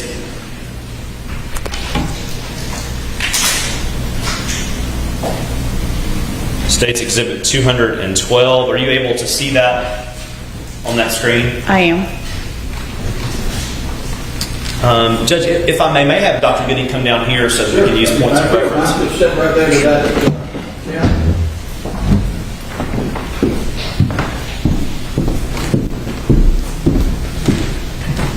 Dr. Gooding, I'm going to stand over here.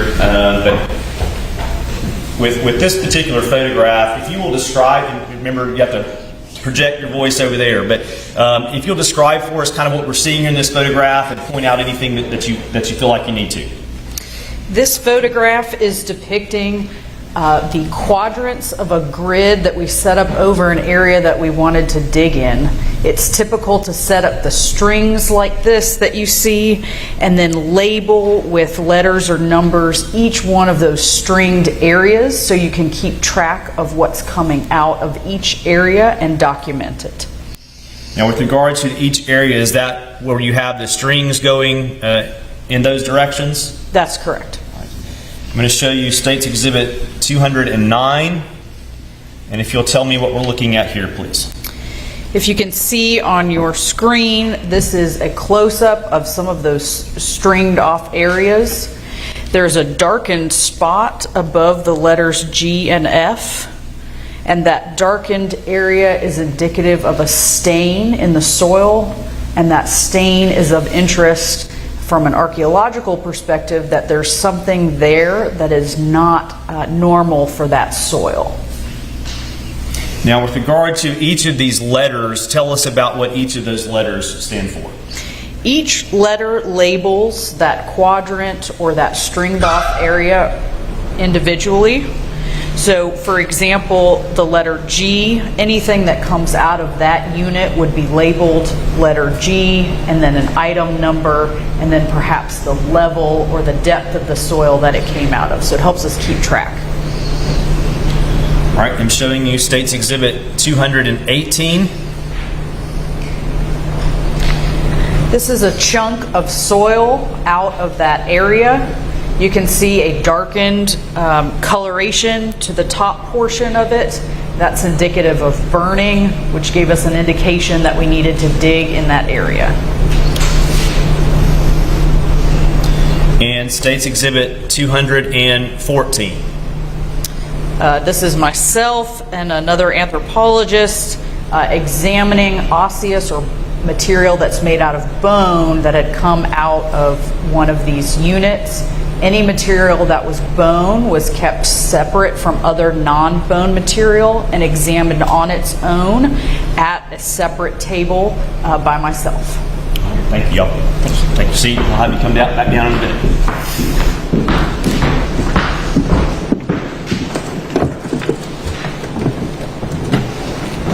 Now, what procedures were used, as you mentioned trials and other things earlier, what procedures were used with the dirt that was excavated from each of those quadrants that labeled with the letters? That's right. So any dirt, any material that comes out of the ground during an excavation is put through a screen, a 1/4-inch screen, which is just bigger squares than you would see on a window screen, but large enough, or excuse me, small enough to catch any important material that may come out. So any dirt that comes out of the ground is put through a screen to catch really tiny stuff. And with regard to that, when those items were given, were items that were taken and sifted through the screens, were those given to you? That's correct. And what were they given to you to determine? To assess whether they were of bone material or whether it was some sort of metal or glass or trash or dirt or rock, to determine what the item actually was. And in this, were you also provided with items of trash? Yes. Okay. Were just a few, or were there many items of trash? There were many items of trash. And were you able to find what you determined to be human bone in this particular area? Yes. And was that in the area regarding where the dirt appeared to be burned? Yes. Now, with regard to that, I'm going to show you some more photographs, those being State's Exhibits 225.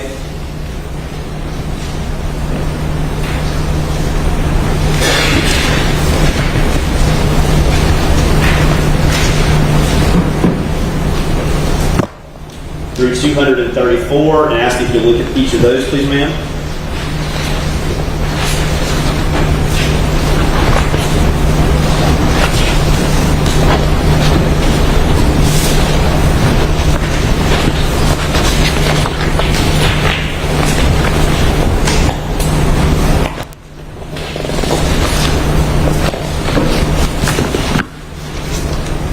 Are you familiar with what's shown in each of those photographs? I am. And generally, what do each of those photographs show? They depict portions of human bone.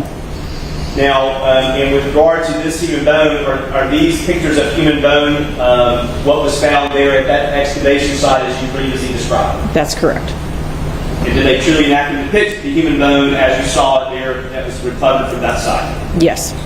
Judge, we would tender State's Exhibits 225 through 234.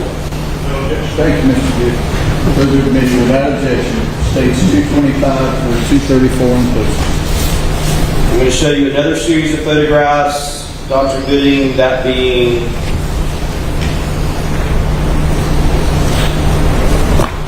.241 through 250, and ask if you look at those.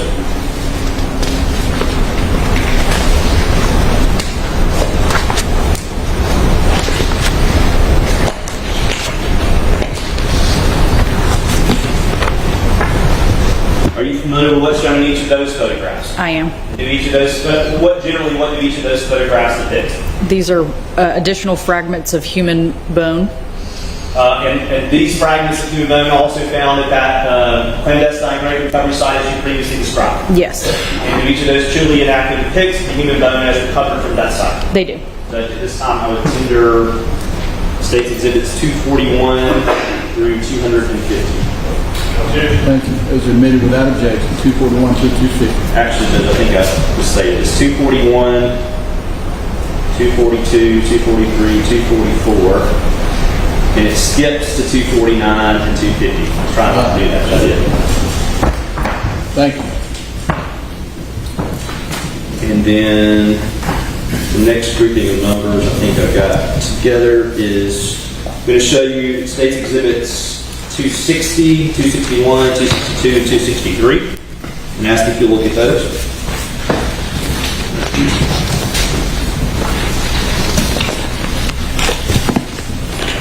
Are you familiar with what's shown in each of those photographs? I am. And generally, what do those photographs depict? These are more fragments of human bones.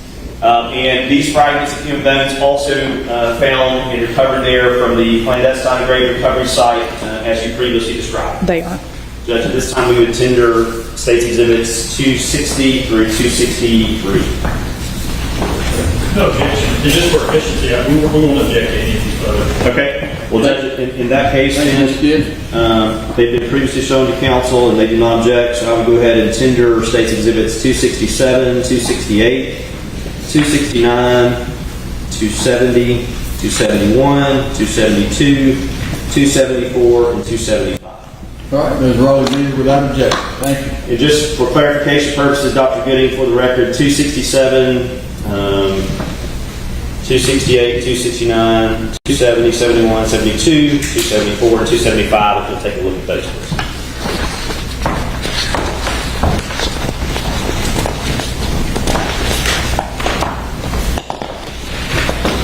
Are you familiar with each of those photographs? I am. And generally, what do each of those show? These are human bone fragments. And were those also human bone fragments found in the same clandestine grave recovery that you previously described? They are. Thank you.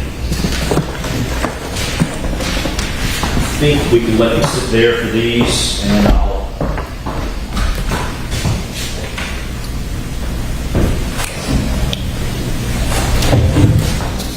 I'm showing you what's been marked as State's Exhibit 225. And I'm going to ask you if you'll describe this item for me, please. This is a fragment of a human finger bone. So it would be one of these first little bones in each of your fingers. And with regard to this, on this photograph, there's something called Unit F. Can you tell me what Unit F means, please? If you'll recall to those stringed off areas that were each labeled with letters, Unit F refers to actually what you can see there as the square marked with the letter F. So that's the origination, that's where that fragment came from. And with regard to, just on the screen for record purposes, that State's Exhibit 209 showing the F, is that correct? Well, you can't see the number there, but Judge, for the record, I'm showing the witness State's Exhibit 209. Thank you. And with regard to also on State's Exhibit 225, where it says levels 1 through 5, what does that refer to? Those refer to depths. So as you excavate, you go down in a flat or tabletop fashion and measure the depth at each level. Because there are multiple levels indicated here, that indicates that that particular fragment was found in the screened dirt from one of those levels. And with regard to State's Exhibit 226, if you'll tell me what that is, please. I believe that is the same human fragment, bone fragment of the finger, just turned over to the other side, photographed from the other direction. And with regard to this, other than it being a human finger bone, could you tell anything that had occurred to this bone? It has been burned.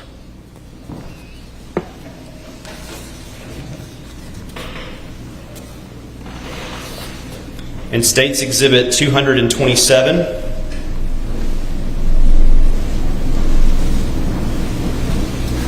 what is this? That's another fragment of a human finger bone. It's one of the middle portions.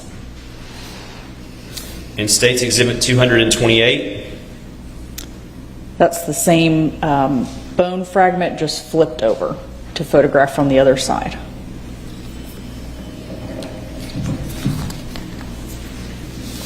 In State's Exhibit 229, that's a portion of the human cranium. This is a piece from the side here. And State's Exhibit 230. That's the same fragment of human cranium flipped over to photograph it from the other side.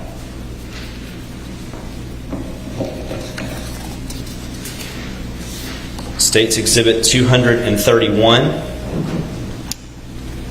These are multiple fragments, as you can see listed, items 4, 5, and 6. So that would be 3 fragments of human cranial bone that are associated with one another, meaning that they go together, even if they were found separately.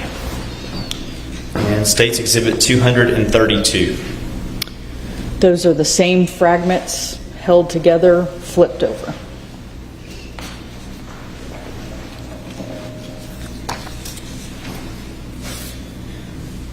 State's Exhibit 233.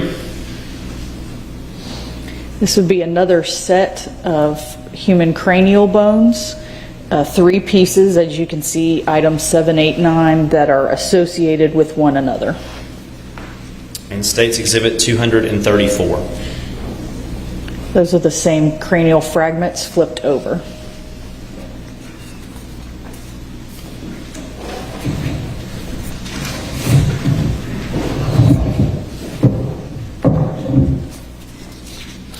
State's Exhibit 241. This is a small item, human bone fragment from a toe bone. State's Exhibit 242. And that is the same item flipped over.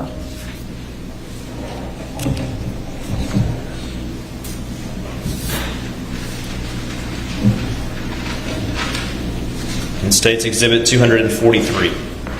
These are 2 associated fragments of human bone that come from the elbow region. State's Exhibit 244. And those are the same fragments flipped over. State's Exhibit 249. This is a portion of a human tooth, the root of a tooth. And State's Exhibit 250. And that would be the same root flipped over. Now, with regard to this tooth, in what quadrant was it discovered? It's in Unit G. All right, and is that Unit G going to be exhibited here in State's Exhibit 209? That's correct. Now, the preceding items were in Section F, is that right? That's correct. And so this one just came from this different quadrant. Yes.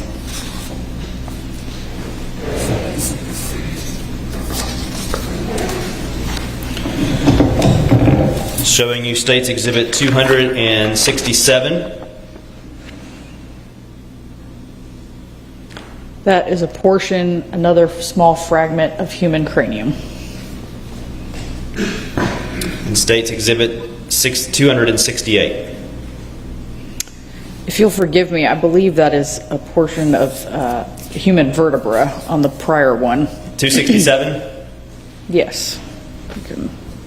It is. All right, and then 268. Is that same item flipped over? So when we say vertebra, we're talking about from the back. From the spinal column, that's right.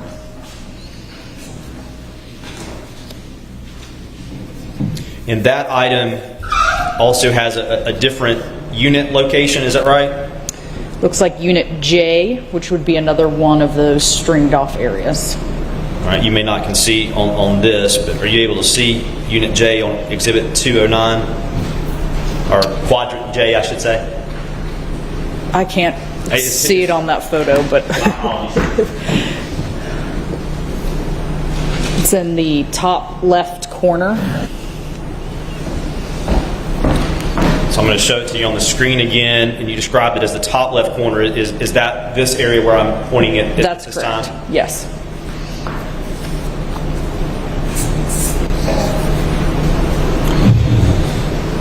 States Exhibit 269.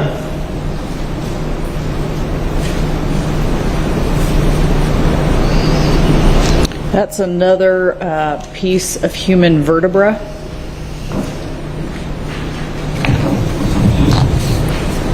And States Exhibit 270. That's the same item flipped over. Sorry. And States Exhibit 271. That is a portion of a human cranium.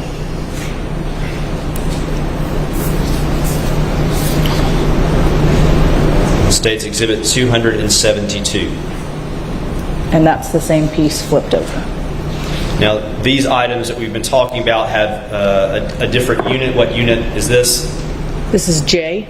And is that also, you may need to see it here first, shown in States Exhibit 209? Yes, that's the upper left corner. Okay. And State's Exhibit 274. It's another portion of human cranial fragment, And State's Exhibit 275. and that's the same item flipped over.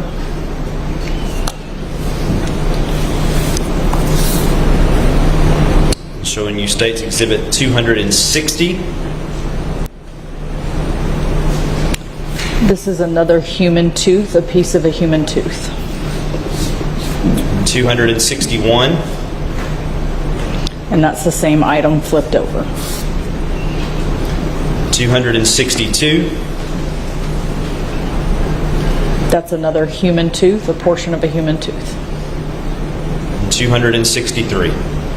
And that's the same item flipped over. And these items reference Unit I, is that correct? That's correct. And is that shown in State's Exhibit 209?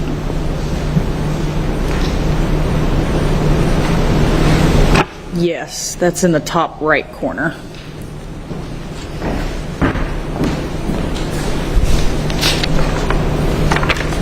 And so is that the area where I'm pointing on the photograph now? That's correct.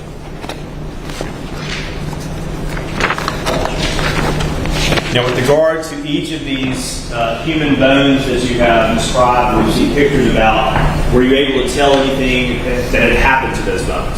I could tell that they had been burned. And how were you able to tell that those bones had been burned? The coloring of them, the black coloring, grayish coloring, those colorings, and then also the weight and texture of the bone itself.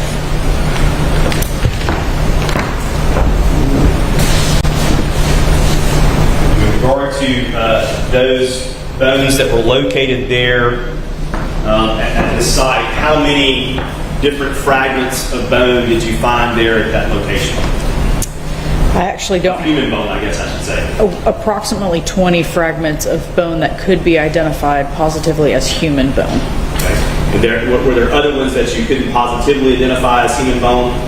That's correct, but were bone still. Bone fragments. That's right. But 20 you can positively identify as human bone. That's correct.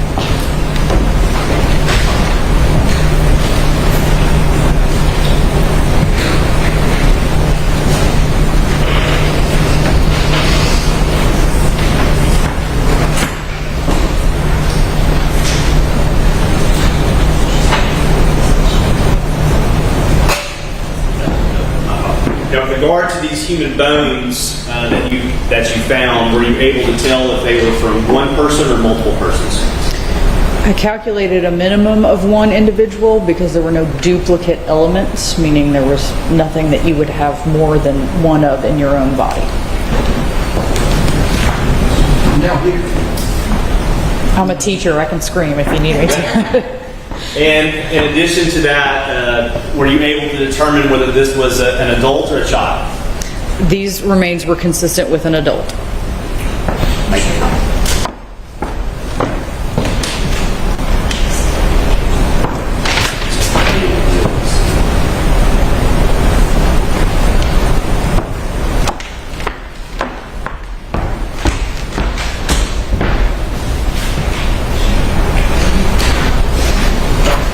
Showing you State's Exhibit number 285.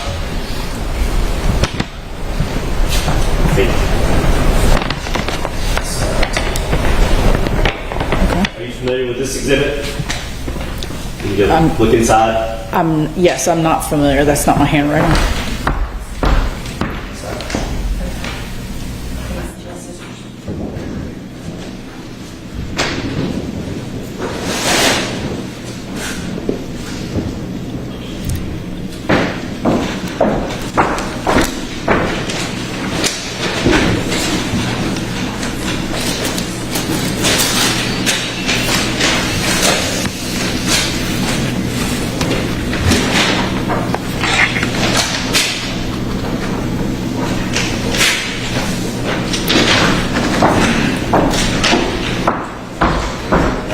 This is, do you recognize those initials there? I do. And whose initials are those? That's Assistant Deputy Director Ashley Garish. Okay.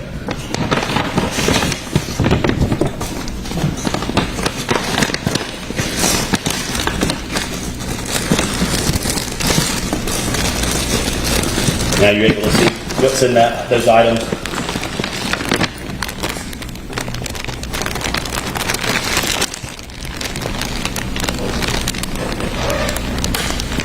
I am. And are you familiar with those items? I am. And how are you familiar with those items? These are the remains recovered from this site that we've been discussing. And those that we've seen in the photographs, is that right? That's correct.